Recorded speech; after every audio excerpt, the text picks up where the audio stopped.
Fellas, every female on your timeline upset over banning abortion has had one or several. She is unfit to have your children. I found this comment after the Alabama abortion ban on the Facebook page of an activist filmmaker that I respect and admire. After reading it the first time, I'm saying, huh? What? I wasn't mad at the ban. Actually, I had no reaction to it. But did I agree with this? I was confused. I didn't quite get what it meant. Does he think that women who haven't had an abortion or women that weren't mad think that abortion should be banned? And what makes a woman that had an abortion an unfit mother? It was too deep for me to try to figure out, especially since he so often talks about the atrocity of males being raised by single mothers and how much of a thorn that is in black society. Him being so critical of women that had abortion seems strange. I would think he'd see it as problem solving. Hearing comments he made about abortion before, I kind of figured he was pro-life. This statement is beyond pro-life. It is very condescending, which is the real reason I think a lot of people pick that side of the issue, because they enjoy showing superiority. I skimmed through the comments and I'm wondering if some of the men falling in line with what he said were just fake agreeing while somehow contributing to an abortion in some kind of way. Because being against her aborting the pregnancy doesn't absolve you from murder, as they say, if you let your sperm swim free. There weren't any comments opposing what he said, which didn't surprise me. It doesn't end well for those who leave opinions that differ from his. And many of the people that hold him in high esteem, they just go along with anything he says. You know, like how the pastor's fans do, that always make their decisions and judgments according to what the pastor said. Well, pastor said, and well, pastor said. You know, it's funny to me when someone recognizes that someone else has more knowledge than them, and then they take that person's position on everything. You see this in spiritual circles way too often. And it's just as sad when somebody discredits or refuses to listen to anything someone has to say because they don't agree with something they said or something that they did. Because when you do that, you're just blocking yourself from broadening your mind. When Trump was running for president, someone was talking to me about Ben Carson, and I was trying to figure out if it was the same brain surgeon that wrote a book, Think Big, that I had read years back. The person didn't know if he wrote the book and said in a kind of surprised way, like, that idiot wrote a book. So they continue telling me all the things that was being said about Ben Carson in the media and how they thought he was a moron. So when I found out that he was the same Ben Carson that was the author of the book, I said, oh, well, his book was pretty good and he didn't seem stupid. So the person's response was, I wouldn't read anything he wrote. He's a Trump supporter. He may be a Trump supporter, but his book had tools for empowerment. And this is what I found flawed with people that argued against Nipsey Hussle being able to teach anyone about black empowerment. You have many people saying, oh, you can't hold him up to a hero. Don't equate him to a Malcolm X because he was in a gang. So, again, not agreeing with someone or something that they've done doesn't mean that they don't have information that can help you. If my dude, the activist filmmaker, thinks abortion should be banned, I think that is backwards thinking. Still, it doesn't negate what he does to contribute to black empowerment or what I can learn from him. And, you know, he yells, he can be harsh, he's rude. Some of the people I put on to him can't listen to him for that reason.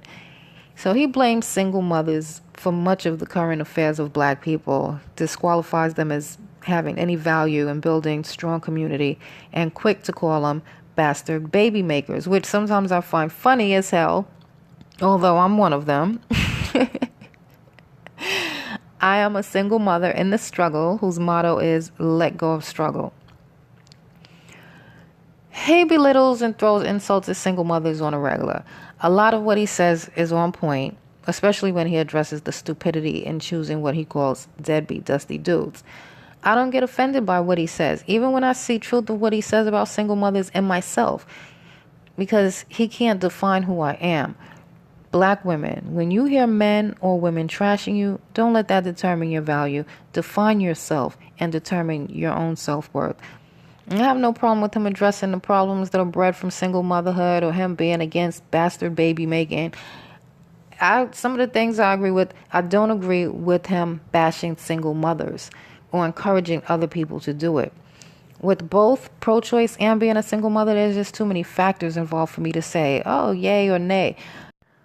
I know if he didn't generalize, name call, shame, and constantly downgrade single mothers, he would have a greater influence on them. I know the last thing a single mother needs is a beatdown. Martin Luther King Jr. said, you can have no influence over those whom you have underlying contempt. It's true. It's not a good practice to see them as overall having no value. You know, we all have the potential to be better and for growth. And that's what makes us feel like we're alive and young. In other words, not tired. Tired of being bored. Tired of your life never taking off. Tired of being fat. Tired of being abused. Tired. Part of the reason I'm on social media is to share tools with people who want to be better and experience growth. Especially mothers. Parenting is no joke, especially if you don't have the help you need. I know that many mothers are drowning out here and trying to pretend like they're not, and that's tragic. When I would confess areas of struggle and how I was misbehaving as a parent, people around me would just say, oh, you're doing great, you're a great mother, or it's hard, girl, being a mother is no joke. It's the hardest job on this earth is being a mother. Things of that nature.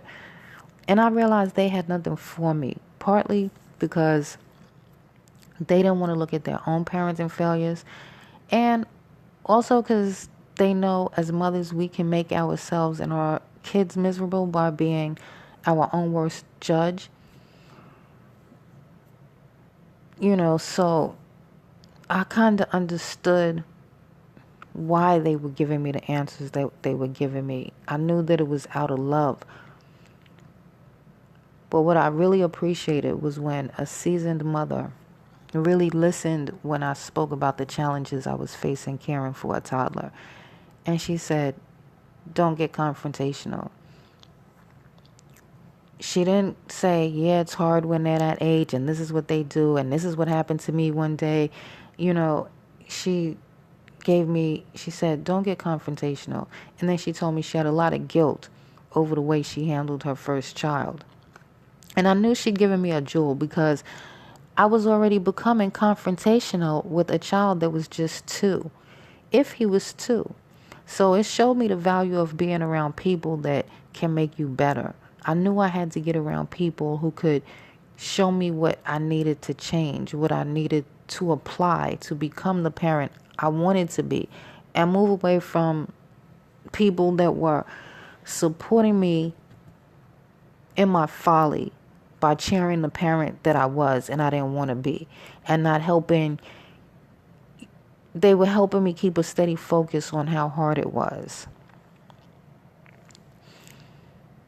I want to be a gift to the sister that constantly feels like knocking her kid's head off, but she aspires to be warm, nurturing, and empathetic to her child.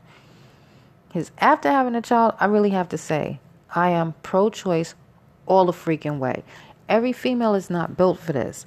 I think if a woman recognizes that she's not up for it, she should not do it. Having a baby when you don't want one and never letting go of selfish desires, checking out, having no empathy, being unable to treat the child with respect or kindness. You can't teach them anything about integrity, pass wisdom on, or be able to do what needs to be done for a child, like keep them, their clothes, and their home clean. You know, to me, that's worse. Because then now we all have to deal with the product of that neglectful parenting. And then you have women out here, they're going through life wearing strap-ons, masquerading as men. Should they be forced to carry a baby because a man forced himself on her, he? What kind of mental state will that baby be developing in? A 12-year-old that's pregnant by her brother or daddy. Getting an abortion looks like an attempt to stop the dysfunction to me. And I'd go as far as to say, doing the right thing. I'm just saying. I don't get the people who feel so strong about protecting life inside a woman and then not have that strong desire to protect that life outside that woman. I don't get pro-life only when it comes to some life. We live in a society that is quick to judge a woman that can't afford to feed and provide education for a child or children than they are to provide assistance. I'm more heartbroken by the number of black children in the system than the number of black women at the abortion clinic. I think of the little girl Malia, and there were reports that say she endured abuse in the care of her mother. A child going through 4 years of neglect and abuse seems worse to me than just nipping the kid out at the bud. What was going on with this woman? You know, when they asked her about the day her daughter was born, she said she was alone. So was she alone, dealing with the emotional ups and downs? Also, was she alone, being drained and still being required to listen to a child ramble, still having to clean up a mess, cook a meal, find money to get a meal? What part do we play when innocent children get their life snuffed out of them? These pro-lifers, they're not offering help or creating organizations to support the woman who can't do for the precious life once it's breathing in the world. Now you have a baby at greater danger of facing its demise in the system. People arguing over paying medical insurance for welfare mothers. I mean, really, if you are not going to feed it, clothe it, and care for it, you shouldn't have a say in whether someone should or should not terminate a pregnancy. Why should the parents be solely responsible if other people have decided that they have no choice anymore? I think it should be a decision people make with God. That's why I get how religion can make it a heinous act and place moral judgment on it, since they claim to be the voice of God. But the government making this moral judgment call, the reality is women who don't want to have babies will find a way to abort the pregnancy. There will be women willing to risk or take their own life before they bring life forth. And you may think that's terrible, but it is what it is. And it's not the worst thing a person can do in this world. Those with money will have access to safe and legal abortions. They can travel to get one. White supremacy will still make tons of money off it no matter which way it goes. You always hear them say people don't have medical insurance. Jobs aren't offering medical insurance. Well, it costs way more to deliver than to abort. The prenatal visits, tests, prenatal vitamins they've been telling women that they need. So is Medicaid going to pay for all the births? It almost seems like it's just a way to victimize the poor some more. Anyway, on another note, I was listening to The Greatest by R.Kelly. Definitely the song above all songs that inspires me, hands down. I felt love all through my spirit. I sent love out to him. I feel like he's feeling good. I feel like the tide has turned with this situation. It definitely has turned in my spirit. I remember feeling so distraught by what was happening to him. Now I'm more at peace. He has a lot of love and supporters, and at the end of the day, besides the fact that I think the whole thing was escalated by Sony, it was all the hate that I saw being thrown at him that had me feeling distraught. I clicked on 2 gossip sites this week. One had a title, What K. Michelle Said About R. Kelly May Change Your Mind. So skimming the comments, I come across Robin Banks, and I recognize her from leaving comments on my channel, and I've seen her on other R. Kelly supporter channels.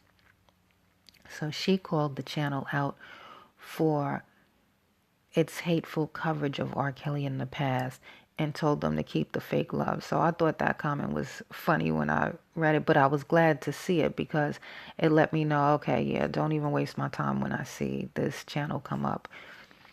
The other channel was Goddess Someone, and I had never seen that before. And these are things that popped up in my feed, probably from like other R.Kelly things, you know, how they lure you in with throwing you things they think you're going to click on, you know. So, and that one, I stopped listening after the first few sentences. Hated that I even clicked on it. So I was skimming the comments there and found Calvin White, another R. Kelly supporter that I've seen on the channels and my channel, or I should say this channel. And he told her to do her research. And it was just interesting that she would call herself a goddess after modeling devilish behavior and pushing lies.